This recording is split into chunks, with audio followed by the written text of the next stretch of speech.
often invisible constructs, and recognize how important they are in ESL or the ELL, as we now prefer to call them, classes. ELL referring to teaching English to speakers of other languages. In part 6, we are going to address some criteria for assessments and evaluation. Now, the third part is where all of you are involved, and please submit your questions and comments and provide feedback and interact with each other. Carol will be monitoring the chat card, and we will discuss your comments and questions at the end. Is that okay? Thank you then. Thank you for participating.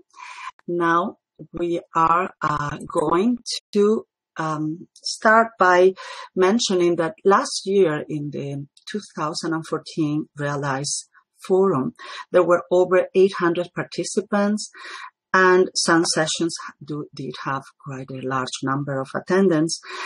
Just for us to get an idea of who is participating, I would like you to submit your information about what main niche of ESL you are involved in, whether it's basic skill literacy, ESL adults, elementary, secondary, college, or any administrators, student, or any other area where you are working.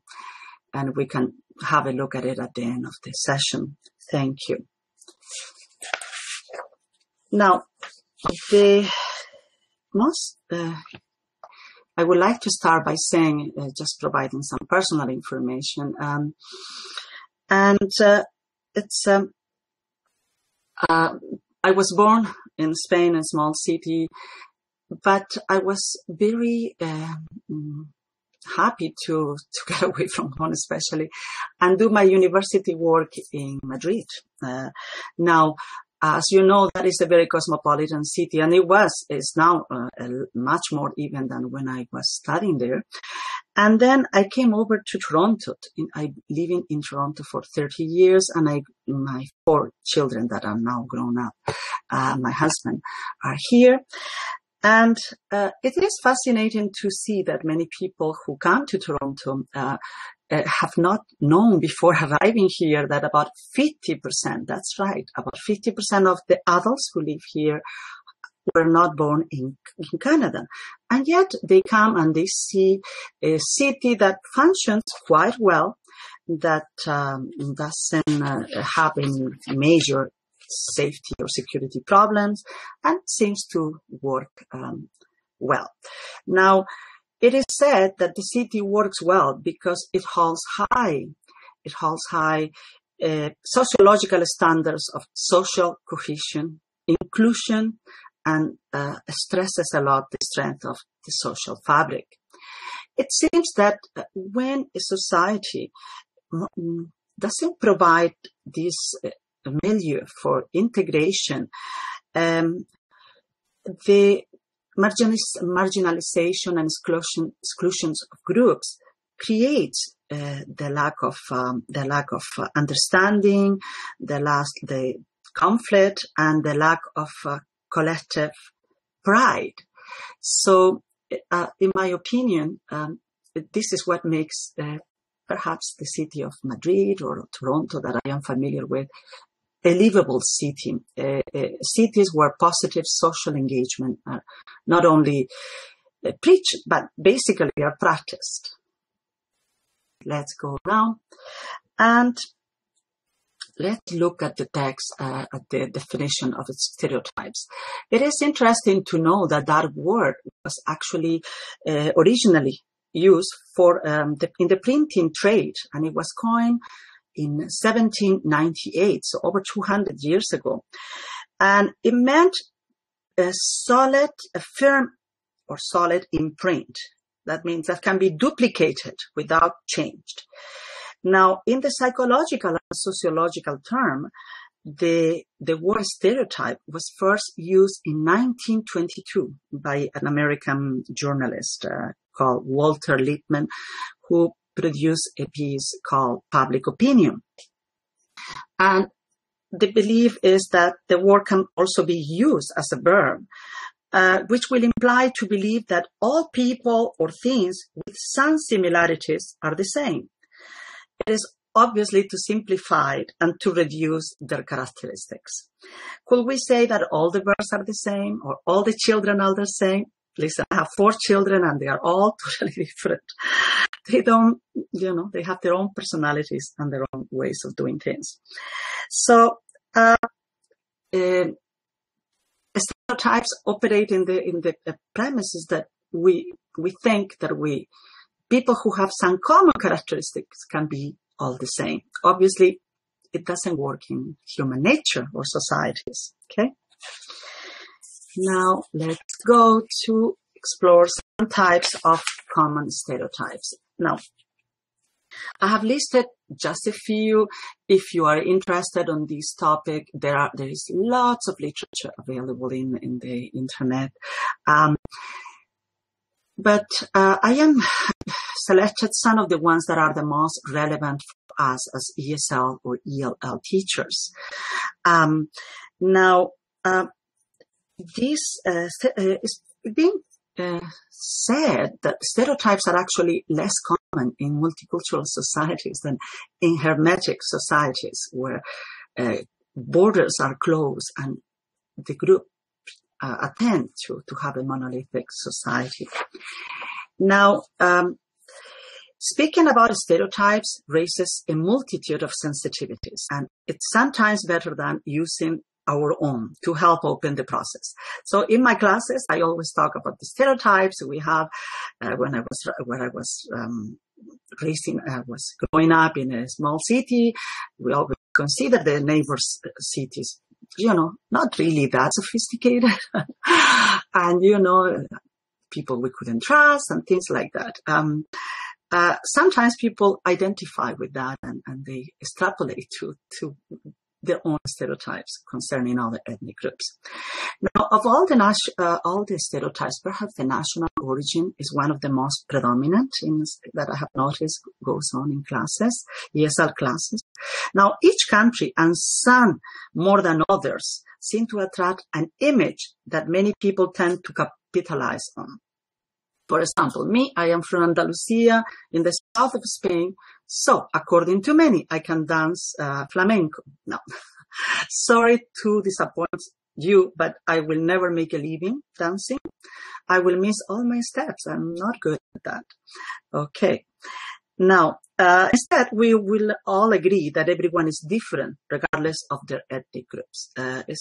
I don't think any doctor just looks at you and said, "Oh, you look like someone I saw 10 years ago, so you for sure have, diabetes," or something like that. Now, ethnic groups, another common stereotypes is the one victims versus survivor. And it's a very prevalent and difficult to eradicate, I will say. There is this tendency to attribute the status of victims automatically according to some races or ethnicity of national origin. And according to these stereotypes, all the members of one group belong either to the winners or to the losers, okay? Now, I found that attitude quite unnerving sometimes, because you can always have, I always say in all countries you have prisons and all countries have statues and they have heroes and they have very successful people and vice versa. Anyways, another one is the family structures. Again, people tend to stereotype and think of some groups having a specific family structure, whether it's just single mothers or biparental parents, two parents, or divorce or extended. And yet we know that all ethnic groups have some of those family structures. Okay. Statistics and group profiling, of course, that mass media plays a very important role. We are used to read statistics, so some groups make more progress or less, and sometimes people jump to conclusions. They think the person in front of them is one of a group that is probably maybe not the group that they are assigning or thinking about. And again, all depends on the local social dynamics. Okay, so I can not really talk about how things go in another city. I started by saying this is the reality in Toronto that I live, or in Madrid, or in my surroundings, and I cannot really extrapolate to how things may be in Finland or in France or or even in each country, in every different community. Okay, so now let's go to explore a little bit the term of ethnocentrism. It's a very ambivalent term.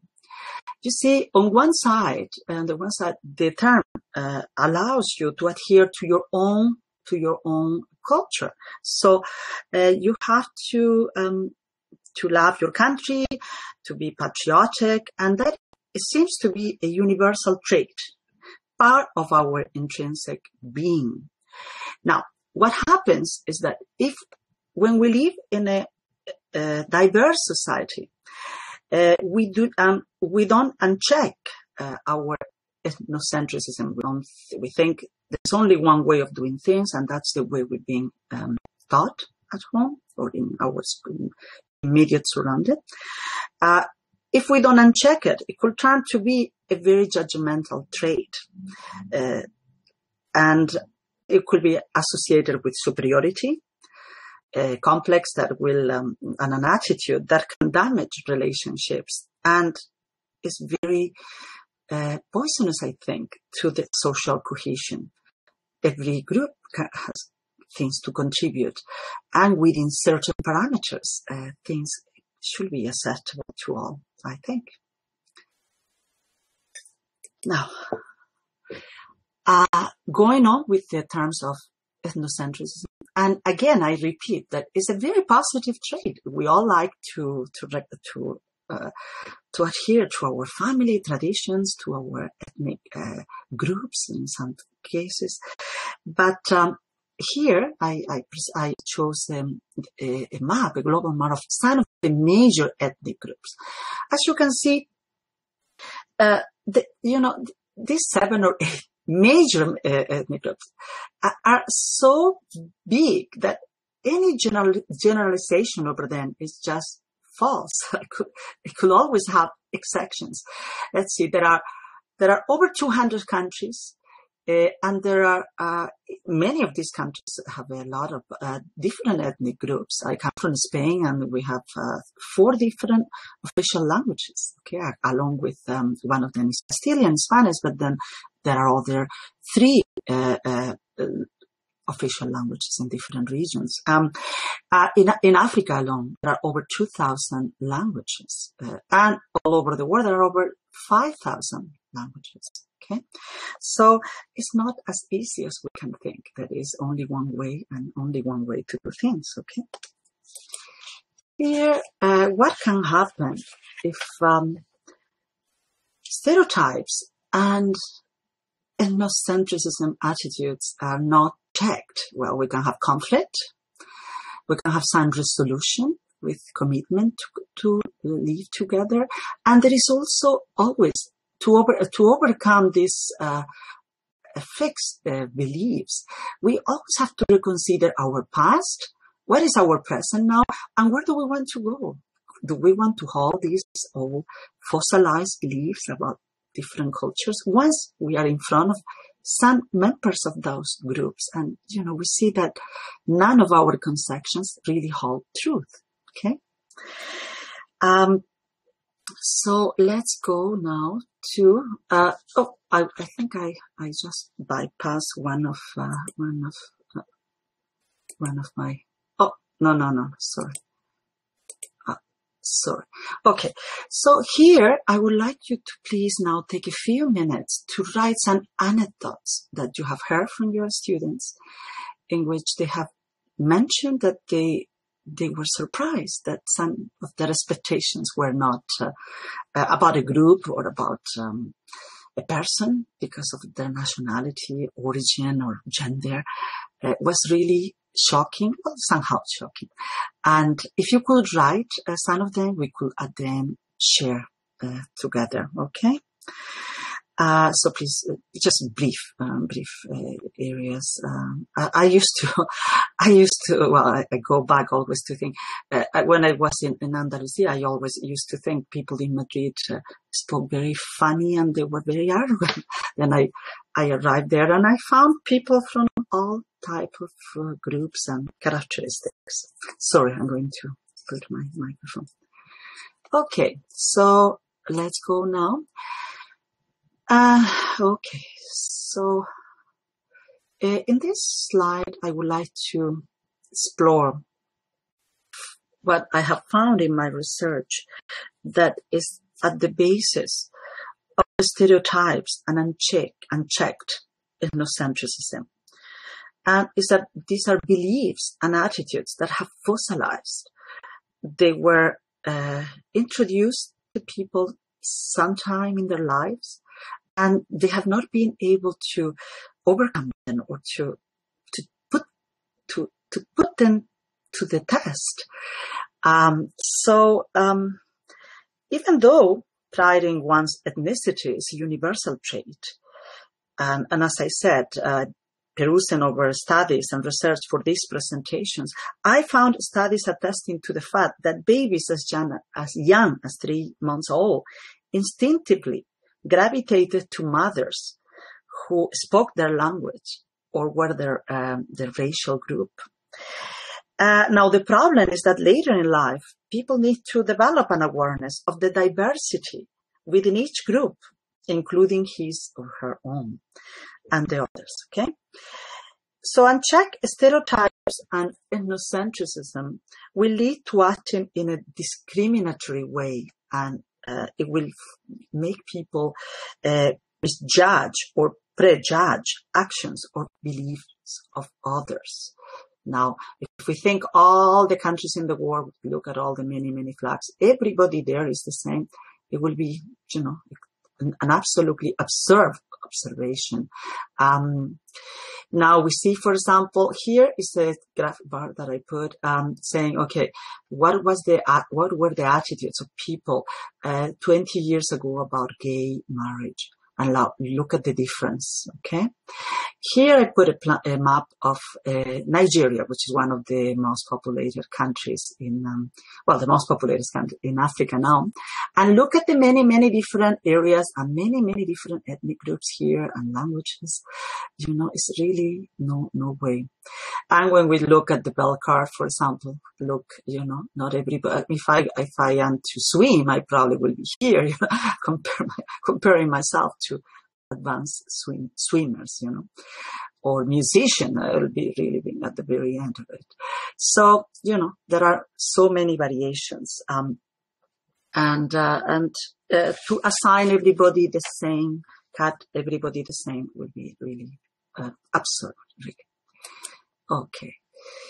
Okay, so I am dealing here with, because we need to check our time, some controversial areas, for example, abilities or historical events. This is something that is very sensitive to discuss in class, how distortions, how we see each other's histories, how the settlement, how people judge us or our group, okay? And here, I just want to hurry up a little bit. Here we have some global and national and local context. So if we look at the immigration in Canada, starting in the 70s, it was open to multicultural societies to come to Canada as immigrants, and the trend will continue. You see, it took us up to the beginning of the 1800s to get to 1 million people, and now it takes us 14 or 15 years to get an additional billion. Okay, so the patterns of at the moment, Canada has about 21% of the population that was born outside the country. Over 18% is a visible minority, and the immigration levels have fluctuated. From about 100 years ago with the Wilfrid Laurier, when he was the prime minister, there were 400,000 people coming every year. Now that level has been considerably reduced, and now we stand at about 220,000 per year. Now, let's see now. So in the future, what can we expect is to get mostly immigrants from areas that have larger populations, and the birth rate is much bigger. Now, Europe is no longer providing immigrants, and nobody tends to leave from there, so they will continue coming from other areas. Here we have also the religious affiliations in Canada. It's now mostly Christians and Muslims, Jewish, different religions, I think, there. And the perspective, as I said, most probably will be for immigrants to come from wherever areas in the world there is excess labor force that can be assimilated here. Now, the most probable will be Africa, as you know. Just in 1960, the population there was 220 million. Now it's over 1 billion. I expect to be probably 3 or 4 billions by the end of this century. If there are different scenarios there. Okay, so how do we address these intercultural issues in the ESL class? Now, the ESL class is often the welcoming place for many immigrants. It's also where they encounter students from many different backgrounds, and where beliefs can be examined and tested in a safe ground. We can discuss our similarities, our differences, and the need to accommodate, to live together harmoniously. Now, because stereotypes are often automatic and unspoken, discussions on the issues and themes need to be incorporated regularly in activities as a way of clarifying. So, but one word of caution: tact and sensitivity are always required. Okay. On the other hand, genuine expressions of concern in a respectful way are also very valuable. They are a catalyst, really, to discuss things and to check assumptions. There are 3 activities that I showed here. One of them that I like to use almost every day that I have classes, we do at the beginning of the class or at the middle or in between the breaks, talk about local and international news. And because the news involve different ethnic groups, different countries, different events, it's very interesting to see how that is perceived by the students. Now, everybody likes to join in that discussion, so it's a very good way. We can use to participate. We can use newspapers, magazines, stories, access through internet, and the way events are interpreted and discussed is enlightening. It's really enlightening. Any news, like a baby being born in the subway, and then some students will talk about having 7 children or having 3 children or just one, It's very fascinating the way conversations go. Now, another one that I like are debates. So we can choose at the end of the class or in the middle to do a debate about a certain topic, and put a student or the teacher can be the moderator, so people don't polarize too much. Okay, it's topics as smoking, birth control, I don't know, many issues, divorce, and it's interesting how people come at the end usually to a consensus that things have to go on. And one of my favorite is actually intercultural readers and discussion. In Ontario, we are very happy to say that we have a reader that comes every 2 years. And it comes, and I actually put this at the end. It discussed, it's written by Gunther Stern, and it's for ESL learners and literacy learners too of ESL. And it includes news of the year summarized and expressed in a concise way, along with reading, comprehension, grammar, and vocabulary follow-up exercises. And I have provided a link at the end of the presentation for you to explore. I highly recommend this resource, really. Now, let's go to activities that we can have in class. So research projects, settlement and immigration patterns. This one, feast, food, folklore and fun. These are the 4 Fs. Festival, shows. Some adult ESL center in some of them is a tradition to have a yearly talent show with dances, martial arts, music performances, storytelling, poetry recitations, circus, etc. It's for up to every group to decide. Assessment, a more positive class dynamic, empathy and understanding, facilitating settlement process. I find these activities very enriching for all of them, and to keep in the log of the students' assessments. Now, questions and comments. Now it's you to participate and Carol to take over now. Thank you for participating, and there are extra copies, extra slides with acknowledgements and resources, and I hope you can come over to see, explore them, and continue the dialogue. Thank you. Well, thank you, Maria Carmen. That was very interesting. There's been a lot of dialogue in the box to the right, a lot of back and forth as they were interacting with the information that you were giving us in your presentation. And I think the first question that has come up is specifically for you at the end is from Yasmin. It says, how do you begin to sensitize practitioners about what they hold assumptions? Of course, that is part of the intercultural training, is part of the training now into the university programs for ESL teachers or French language teachers. I think, in my opinion, not enough has been done. I think it's very, very relevant, but perhaps there is so much in their curriculum that this area is perhaps a little neglected. But on the other hand, I think it's not totally neglected. There is much more awareness about it now than it was, let's say, when I started over 20 years ago. That's good to hear. A lot to be done, but at least we are on the way. Yes, we're working towards it, which is good news. Absolutely. Rita had a question. She wanted to know if your research studies and your thesis are online for us to read further on the topic. Yes, I did my doctoral thesis on bilingual language development and how the second generation of immigrants, as children are born here, actually lose their language, unfortunately. And how sad is that? I did my postgraduate work with Helen Bellistock in York University about the value of bilingualism.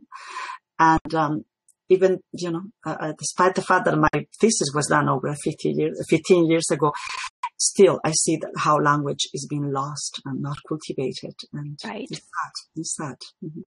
Mm-hmm. It is online. Fantastic. I graduated from OISE, so you can access it online. Or send fantastic. Okay. Could we possibly get a link to put on Tutela, maybe, or? Yes, I could. When we finish here, I can. Yeah, I can for you. That would be great. Okay, great. Thank you. And we actually are running out of time, but I think we could probably do a couple more questions. And Debbie had a question about how would you show Canadian festivals, food customs, etc., when Canadian culture is hard to define beyond being the combo of many cultures?